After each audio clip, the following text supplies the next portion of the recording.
열심만으로 부족한 시대를 살아가는 법. 10년 만에 오랜 친구를 만났다. 중견기업의 중국 법인장으로 6년간 일하다가 암이 발견돼 갑작스레 귀국한 친구였다. 다행히 수술은 잘 마쳤고 새로운 기업의 이사로 바쁜 삶으로의 회귀를 앞두고 있었다. 친구의 얼굴은 다행히도 밝았다. 경찰 공무원, 대학에서 진로 상담을 하는 친구와 함께 넷이서 송년회로 만나니 감회가 새로웠다. 무엇이 이렇게 바빠서 10년을 못 봤을까? 한창 때를 함께한 친구들이라 시간의 장벽 따위는 느낄 수 없었다. 결혼 후 첫 집들이를 했을 때 멤버들이 고스란히 모인 셈이었고 아이들 나이도 비슷했다. 대화의 주제 역시 너무나 자연스럽게 공통의 고민으로 옮겨갔다. 70, 80까지 무엇을 하며 먹고 살 것인가?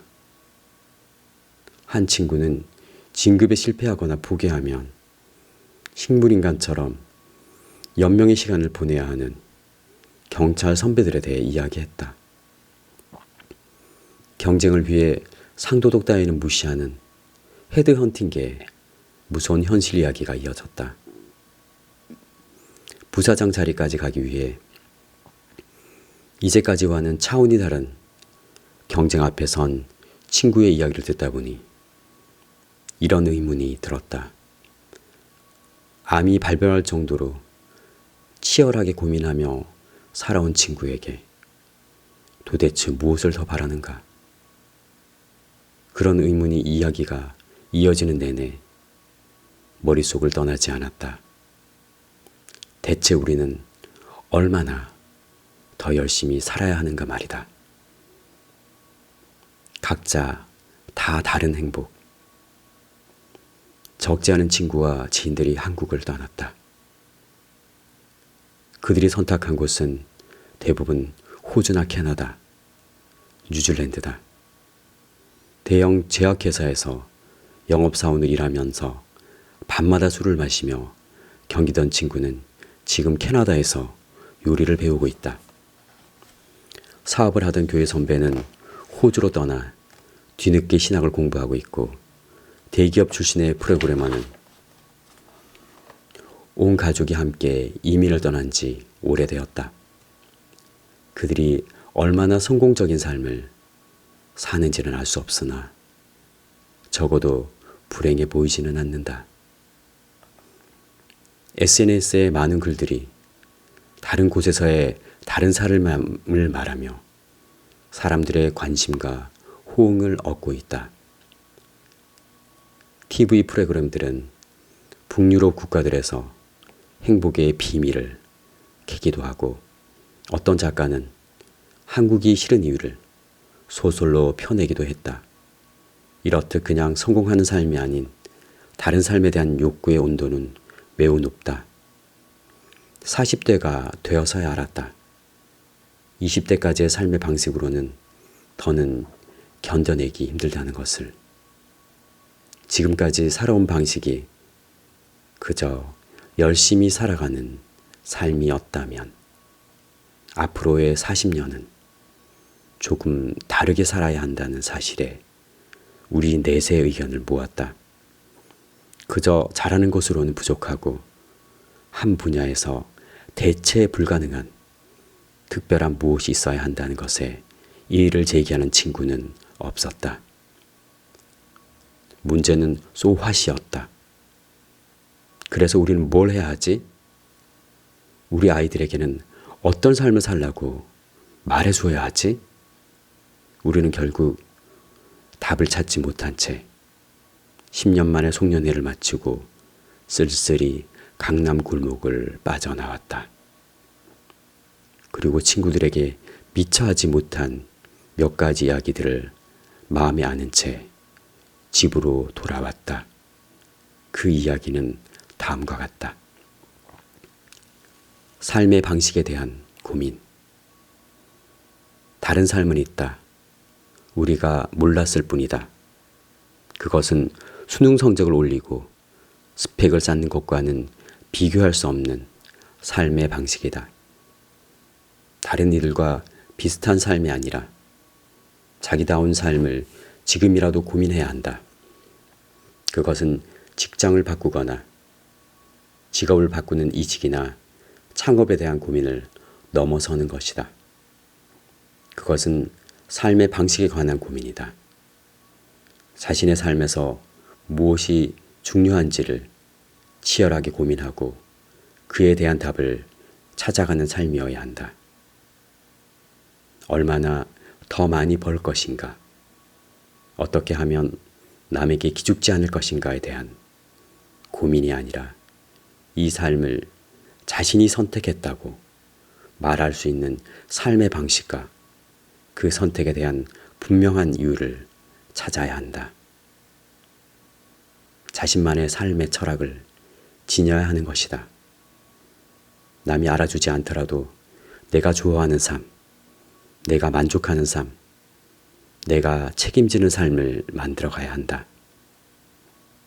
그래서 친구들에게 해주고 싶었던 이야기는 이미 이런 삶을 살아가고 있는 젊은이들의 이야기다. 골목 깊숙한 곳에서 마카롱을 팔며 일주일에 사흘만 일하는 친구들이 있다. 가방 하나도 자신의 삶의 방식에 맞게 만드는 브랜드들이 이미 시장에서 인정을 받고 있다. 대기업을 다니다가 일과 삶의 균형을 지키기 위해 그 좋은 직장을 뛰쳐나오는 친구들이 적지 않다. 무엇이 중요한지에 대한 자신만의 철학을 실현하고 있는 사람들이다. 어쩌면 우리에게 필요한 건 우리 아이들에게 줘야 할 가이드는 이런 삶의 방식인지 모른다. 그런데 이런 삶을 살게 하는 하나의 방식은 없다. 누구나 인정하는 한 가지 삶의 방식이 존재한다고 믿었던 이전과는 다른 선택을 해야만 한다. 그리고 그 선택엔 정답이 없다. 굳이 비유하자면 우리는 주관식 문제 앞에 서 있는 셈이다. 그 문제를 풀기 위해 필요한 한 가지는 다시 말하지만 나다운 삶에 대한 고민이다. 그리고 나다운 삶은 정답을 찾는 것이 아니라 정답을 만들어가는 삶이다. 나만의 속도로 살아가는 법. 바보 같은 짓이었다. 그러나 어쩔 수 없었다. 1,000만 원짜리 프로젝트 의뢰가 들어왔는데 거절할 수밖에 없었다. 100만 원짜리 일을 하고 있었기 때문이다. 1,000만 원짜리 일을 하면서 100만 원짜리 일을 만족스럽게 해낼 자신이 없었다. 두 가지 일을 모두 만족스럽게 해내려면 보름은 밤을 새워야 할 것 같았다. 물론 20대의 나로 돌아가 죽는 셈 치고 한다면 못 해낼 것도 없을 것 같았다. 그러나 그 선택의 순간에 한 가지 질문이 떠올랐다. 이런 삶을 5년 후에도 이어갈 수 있을까? 나는 고개를 가로저었다.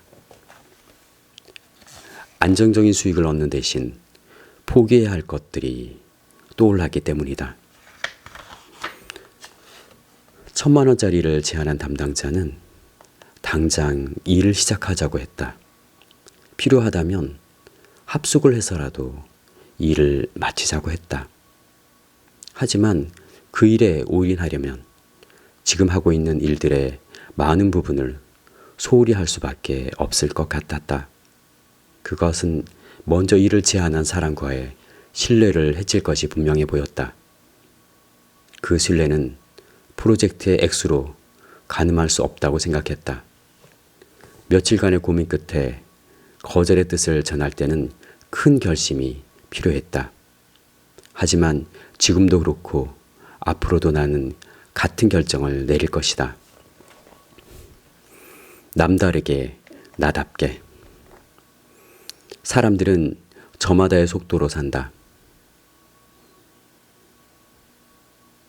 단기간에 생각지도 못한 결과를 뽑아내며 성취감을 누리는 사람들을 나는 적지 않게 알고 있다. 그들의 목표는 보통 사람들의 기대를 훌쩍 뛰어넘을 만큼 높다. 그 일이 성공할 경우 만족도도 높다. 그러나 그러기 위해서는 많은 희생이 뒤따른다. 그런 삶을 함부로 평가할 수는 없다. 그러나 그렇게 사는 사람들을 인정하는 것과 그들처럼 사는 것은 전혀 다른 문제다. 나는 그들처럼 살고 싶지 않다. 나는 내 속도로 살고 싶다. 그것이 비록 놀라운 성취와 대단한 부를 가져다 주지 못한다 해도 말이다. 하나를 잡으려면 다른 하나를 놓아야 한다. 그것이 삶의 법칙이다. 모든 것을 가질 수 없고 모두에게 칭찬받을 수 없다. 그리고 그 선택은 온전히 자기다운 것이어야만 한다. 나는 조금 느린 삶을 살고 싶다. 매일 아침 커피 한 잔을 마시며 나를 돌아보는 시간만큼은 지키고 싶다. 일의 노예가 아닌 주인으로 살고 싶다. 그 일을 선택하는 기준이 돈보다는 신뢰였으면 좋겠고 나를 채우는 일이었으면 한다. 매일의 그 일이 남을 돕기도 하지만 나를 살찌우기도 했으면 좋겠다. 형식은 의리지만 갑의 삶을 살고 싶다. 다른 누군가가 할 수 없는 나만의 일하는 방식을 만들고 싶고 나만이 할 수 있는 일에 주도권을 쥐고 내 속도로 살고 싶다. 그렇다고 게으르게 살고 싶지는 않다. 오랫도록 일하면서 자신의 삶의 속도를 알아야 한다고 생각한다. 순간의 속도에 도달하기 위해 무리한 나머지 건강과 가족과 신뢰를 잃어가는 모습을 너무나 많이 보아왔다. 단기간에 무엇을 이루려면 희생이 뒤따르게 마련이다. 때로는 희생도 필요한 법이지만 그것이 절대로 잃어서는 안 될 가치 있는 것일 경우엔 얘기가 달라진다. 일의 성공을 위해 가족과 친구의 신뢰를 포기하는 것은 어리석은 일이다. 적어도 나는 그렇게 생각한다. 삶의 속도를 지키는 방법. 삶의 속도를 지키는 장치에는 여러 가지가 있을 것이다. 나의 경우엔 스몰 스텝 플래너가 그 장치다. 하루 동안 잊지 않고 해야 할 목록들이 삶의 속도를 보여주는 속도계인 셈이다. 체크하지 못한 빈칸이 많다는 것은 내 삶의 속도가 지나치게 빠르다는 증거다. 하루 중 단 10분을 못 낼 만큼 바쁘다는 것은 건강하지 않다는 것이다. 내 삶의 질이 훼손되고 있다는 증거다. 물론 클라이언트의 만족을 위해 최선을 다할 때는 미련 없이 플래너를 내려놓는다. 그러나 그 일이 끝나면 다시 삶을 점검하기 시작한다. 삶의 속도를 회복하기 위해 아침에 일어나 일기를 쓰고 영어 단어를 배우고 성경을 읽고 음악을 듣고 필사를 한다. 그렇게 삶의 리듬을 찾아간다. 만일 내가 이런 스몰 스텝을 하나씩 밟아가지 않았더라면 내 삶은 지금과 많이 달랐을 것이다.